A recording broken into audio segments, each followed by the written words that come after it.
विनोद कुमार नाम का लड़का जो कि मेरठ का रहने वाला था और अभी कुछ ही दिन पहले बनारस गया था और बनारस में इसने सब्जी का ठेला लगाना शुरू किया था। सुबह के करीब 7 बज रहे थे और इसको लघु शंका लगी तो ये अपने ठेले से कुछ ही दूरी पर जाकर एक मकान की दीवार से सटकर लघु शंका करने लगा और उस मकान में रहने वाली 35 साल की महिला जो कि देखने में काफी खूबसूरत थी, बहुत ही आकर्षक थी, जिसका नाम सबीना था और उसके पति की उम्र 60 वर्ष थी और इस महिला की उम्र 35 वर्ष थी।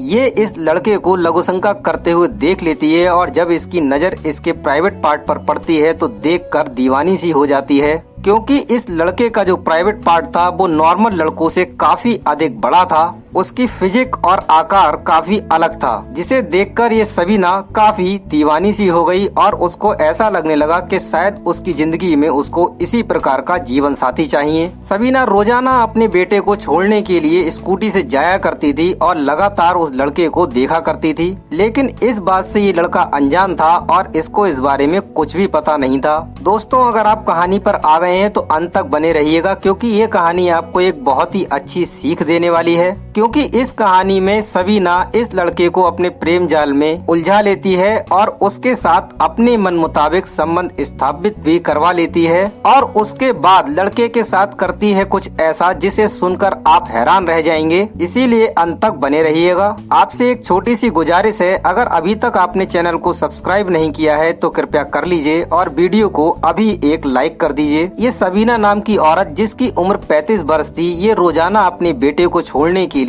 स्कूल जाया करती थी और रास्ते में आते जाते इस सब्जी वाले को लगातार देखा करती थी, लेकिन बात करने की हिम्मत उसके अंदर नहीं आ पा रही थी और वह कोई ऐसा मौका ढूंढ रही थी जिसकी वजह से इस लड़के से बात करने का मौका मिल सके। फिर एक दिन ये अपनी स्कूटी लेकर आ रही थी और जानबूझकर इस सब्जी वाले लड़के के ठेले में टक्कर मार देती है। स्कूटी की टक्कर लगने की वजह से सब्जी के ठेले पे से कुछ सब्जियां भी गिर जाती हैं और जो लड़का सब्जी बेच रहा था उसके पैर में भी थोड़ी सी चोट लग जाती है। तभी ये महिला कहने लगती है कि मेरी गलती हो गई, सॉरी सॉरी, और नीचे गिरी हुई सब्जियां उठाकर उसको देने लगती है। तभी ये लड़का कहने लगता है, सॉरी की कोई बात नहीं है मैडम, ऐसी गलतियां होती रहती हैं, अगर आप सॉरी नहीं भी बोलती तो भी कोई दिक्कत नहीं थी। अब सबीना को भी लगने लगा था कि इस लड़के का व्यवहार भी अच्छा है, अब तो वो उसके प्रति और भी ज्यादा आकर्षित होने लगी थी। अब वो हर रोज स्कूटी लेकर जाती थी और उस लड़के को लगातार देखा करती थी और लड़का भी उधर से उसकी तरफ देखा करता था। धीरे धीरे यही सब हल्की हल्की मुस्कान में बदल गया। फिर ये औरत सब्जी लेने के बहाने से बार बार उसके ठेले पर आया जाया करती थी और तभी ठेले पर ही इन दोनों लोगों ने नंबर ले लिया और फिर इन लोगों के बीच में video call, video chat start हो जाती है। ये औरत तो उसको पहले ही देख चुकी थी तो वह उसके प्रति बहुत ही ज्यादा दीवानी सी थी। उसको ऐसा लग रहा था कि जल्दी से जल्दी मेरी मुलाकात इस लड़के से हो जाए। सकीना के जीवन में उसके पति और उसका एक बेटा ही था। सकीना के पति की उम्र 60 साल थी, क्योंकि सकीना के पति ने उससे दूसरी शादी की थी। सकीना के जो पति थे उनकी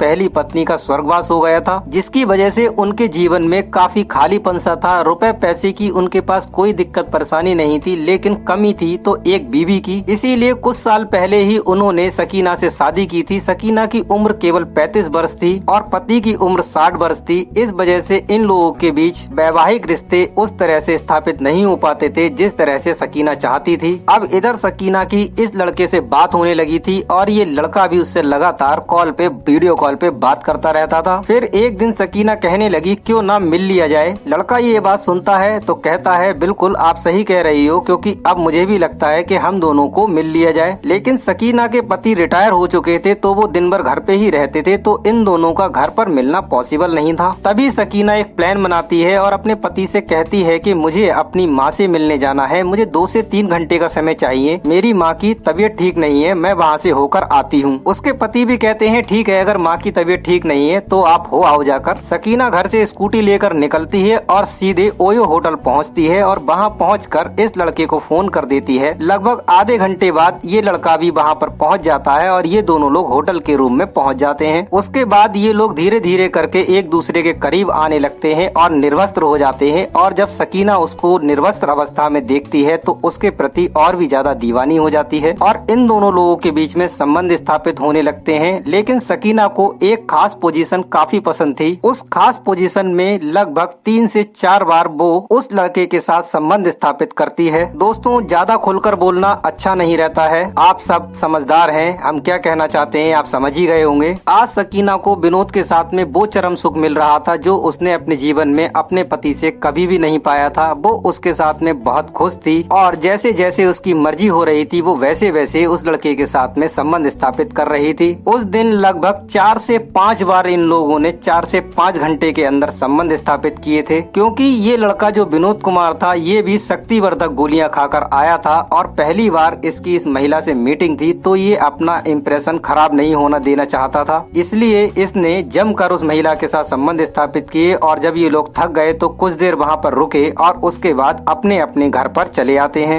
अब सकीना घर पर आने के बाद वही सब ख्याल अपने मन में सोच रही थी और काफी खुश हो रही थी। अब सकीना को लगने लगा था कि मुझे ये लड़का जीवन भर के लिए चाहिए, क्योंकि सकीना के पति के पास बहुत पैसा था और उसको ऐसा लगता था कि अगर मेरे पति तो हैं ही, अगर ये लड़का भी साइड से मेरे जीवन में रहे तो कोई दिक्कत नहीं रहेगी, मेरी शारीरिक जरूरतें पूरी होती रहेंगी और अगर इस लड़के को मुझसे कुछ रुपए पैसों की जरूरत पड़ेगी तो मैं इसकी मदद कर दिया करूंगी। अब इधर सकीना लगातार फोन पर लगी रहती थी तो उसके पति को भी शक होने लगा था। वो भी सोचने लगा था कि एक महिला इतनी बात कैसे कर सकती है। फिर एक दिन जब सकीना नहाने के लिए गई थी तो फिर उसके पति उसका फोन चेक करते हैं तो वो देखते हैं कि सकीना ने अपनी तरफ से उस सब्जी वाले को कुछ अपने निर्वस्त्र फोटो भेजे थे। उसके निर्वस्त्र फोटो देखकर उसके पति उस पर काफी नाराज होने लगते हैं, काफी गुस्सा करने लगते हैं। वो कहने लगते हैं कि इस एज में इस तरह की हरकत नहीं करनी चाहिए। सकीना अपने पति के सामने शर्मिंदा होने की जगह बल्कि उनसे और उल्टा लड़ने लगती है। उनसे कहने लगती है कि आप तो मेरे किसी काम के नहीं हो, लेकिन मेरी जिंदगी में जो है मुझे वो तो चैन से जी लेने दो। पति अपनी उम्र की वजह से मजबूर था, वह कुछ नहीं कहता है क्योंकि उसका एक बेटा भी जो कि सकीना से हुआ था, इस वजह से वह परिवार को बचाने के लिए खामोश रहता है। लेकिन सकीना पर नजर रखने लगा था और इधर सकीना उस सब्जी वाले के लिए तड़पने लगी थी। उसको लगने लगा था कि वो लड़का उसको कैसे भी करके मिल जाए, उसके जीवन में आ जाए तो उसके जीवन को एक नया अध्याय शुरू हो जाए। तभी सकीना ने एक दिन प्लान किया और कहा कि मेरी तबीयत ठीक नहीं है और अपने पति से बोली कि तुम जाकर बेटे को छोड़ आओ। जैसे ही उसका पति घर से निकला उसने तुरंत उस सब्जी वाले लड़के को अपने घर पर बुला लिया और उसी खास पोजीशन में उसके साथ संबंध स्थापित किए। उसके बाद वह उससे कहने लगी कि हम लोगों का मिल पाना अब पॉसिबल नहीं रहा है, मेरे पति बहुत ज्यादा शक करने लगे हैं, अब मुझे इनके लिए कोई न कोई इंतजाम करना पड़ेगा। तुम मुझे मेडिकल स्टोर से नशीली दवाइयाँ ला कर दे दो जो कि मैं अपने पति को खिला दिया करूंगी और उसके बाद रात में तुम मुझसे मिलने के लिए आ जाया करना। ये सब्जी वाला सकीना की बात को मानकर पूरे शहर में हर एक मेडिकल पे जाता है, लेकिन कोई भी मेडिकल वाला उसको नशे की दवाइयाँ नहीं देता है। अब ये सुनकर सकीना की बेचैनी और भी बढ़ने लगी थी। उसको ऐसा लगने लगा था कि अब क्या तरीका अपनाया जाए। तो वो सब्जी वाले से कहने लगी कि एक काम करो, अब की बार जब तुम मेरे घर पर आओ तो एक धारदार हथियार लेकर आना और मेरे पति को हम दोनों के बीच से रास्ते से ही हटा देना। ये सुनकर इस लड़के के पैरों तले जमीन खिसक जाती है। वह उससे कहने लगता है कि मैडम मैं इस तरह की हरकत नहीं कर सकता। तो वो महिला उसको समझाने लगती है और वह उसकी बातों में आने लगता है कि तभी उसकी माँ का फोन आता है और उसकी माँ की तबीयत खराब हो जाती है। वो उस महिला से कहता है कि मेरी माँ की तबीयत खराब हो रही है तो मुझे वहाँ उनसे मिलने जाना होगा, तब तक के लिए तुम वेट करो, इतना इंतजार किया है तो थोड़ा और सही। वो उससे कहती है कि अगर तुम्हारी माँ की तबीयत ठीक नहीं है तो तुम्हें पैसों की भी जरूरत पड़ेगी और वो तुरंत अलमारी की तरफ जाती है और 5 लाख रुपए निकाल कर लाकर इस सब्जी वाले के हाथ में रख देती है। वो लड़का पैसों को लेकर सीधे अपने घर चला आता है। घर आने के बाद अपनी माँ का इलाज कराने लगता है, लेकिन ये लड़का काफी चालाक और होशियार था। घर आने के बाद में ये इस औरत का फोन उठाना बंद कर देता है क्योंकि ये महिला अपनी हवस के लिए इस लड़के से अपने पति का ही मर्डर करवाना चाहती थी, उनकी हत्या करवाना चाहती थी। ये लड़का इस बात को समझ चुका था और ये अपने घर पे आके उसका नंबर ही ब्लॉक कर देता है और फिर उसके बाद ये लड़का कभी भी लौटकर बनारस नहीं गया। दोस्तों, इस कहानी से हमें सीख मिलती है कि कभी भी इतना लालच नहीं करना चाहिए, कभी भी किसी के लिए इतना आकर्षित और इतना अंधा नहीं होना चाहिए कि रिश्तों की मान और मर्यादा ही भूल दी जाए। इस लड़के ने ठीक किया या गलत किया, अपनी राय कमेंट में जरूर की दीजिएगा। पिछली वीडियो में जिन लोगों ने कमेंट किए थे अभी उनके नाम में लेने वाला हूँ। दोस्तों, इस कहानी का उद्देश्य किसी के दिल को ठेस पहुँचाना नहीं है, किसी की भावनाओं को ठेस पहुँचाना नहीं है, किसी प्रकार की अनैतिकता या अश्लीलता को बढ़ावा देना नहीं है। यह कहानी आपको जागरूक करने के लिए, एक शैक्षिक संदेश देने के लिए सुनाई जा रही है। आपके बीच हमारे द्वारा प्रस्तुत की गई है। मैं राहुल सक्सेना बरेली उत्तर प्रदेश से आपको ये कहानी सुना रहा था। आपका नाम क्या है, आपकी सिटी का नाम क्या है, कृपया कमेंट में जरूर लिखिएगा। मैं आपका नाम अपनी अगली वीडियो के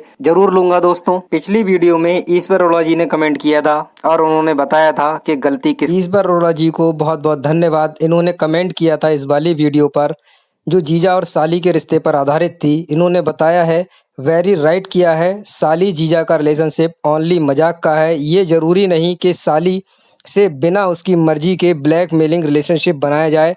अगर कानूनी एक्शन होता तो दोनों केस में 20 साल की सजा होती। हमें ये कमेंट बहुत पसंद आया, इनकी राय बहुत पसंद आई। दोस्तों, आप भी अपना इसी प्रकार से कमेंट दिया करिए और हम आपके कमेंट को पढ़ा करेंगे, दोस्तों के सामने रखा करेंगे। कृपया अच्छे अच्छे कमेंट करें। मिलते हैं आपसे एक नई वीडियो में, तब तक के लिए नमस्कार। जय हिंद, जय भारत।